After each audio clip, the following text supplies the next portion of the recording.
7-8 জন ছাত্র রাজনীতির সাথে যারা জড়িত না, যারা ছাত্র সমন্বয়ক, তাদের উপর গাড়ি তুলে দেওয়া হয়েছে, তাদের উপর আওয়ামী লীগের গুন্ডা বাহিনী গুলি করছে।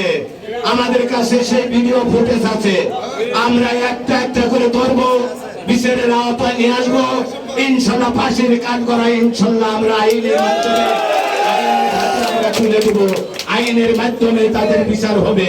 আপনারা ধৈর্য ধারণ করবেন। অতন্ত্র প্রহরীর মতো আগামী 3 দিন শেরপুরের প্রত্যেকটা আনাচে কানাচে আওয়ামী লীগের সেই গুন্ডা বাহিনীদেরকে পাহারা দিয়ে রাখবেন, তারা যেন ঘর থেকে বাইর হতে না পারে। আমরা কিন্তু ইতিমধ্যে জেনে গেছি তারা কোথায় আছে। আমরা তাদের মতো অসভ্য জাতি না। বিএনপি হয়েছে একটা সুশৃঙ্খল এবং বিএনপি হয়েছে একটা শান্তিপ্রিয় দল। আমরা জানি তারা কোথায় পলায় আছে, কোথায় লুকায় আছে। আমরা ইচ্ছা করলে কিন্তু তাদেরকে এক্ষুনি দাঁড়ায় এনে আমরা তাদের বিচার করতে পারতাম।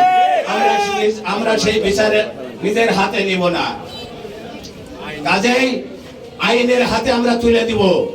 আমি জানি রোমান, সানু, আতিক, ওই লিটন হাজার হাজার কোটি টাকা লুটপাট করি এবং হাবিব, উৎপল হাজার হাজার ছাত্রলীগের সভাপতি সেক্রেটারি, যুব দলের সভাপতি সেক্রেটারি, স্বেচ্ছাসেবক লীগ, আওয়ামী লীগ, শহর আওয়ামী লীগ, থানা আওয়ামী লীগ, উপজেলা চেয়ারম্যান, সবার সিএস, আরএস, বিআরএস, বাংলাদেশ এই শেরপুরের মানুষ জানেন।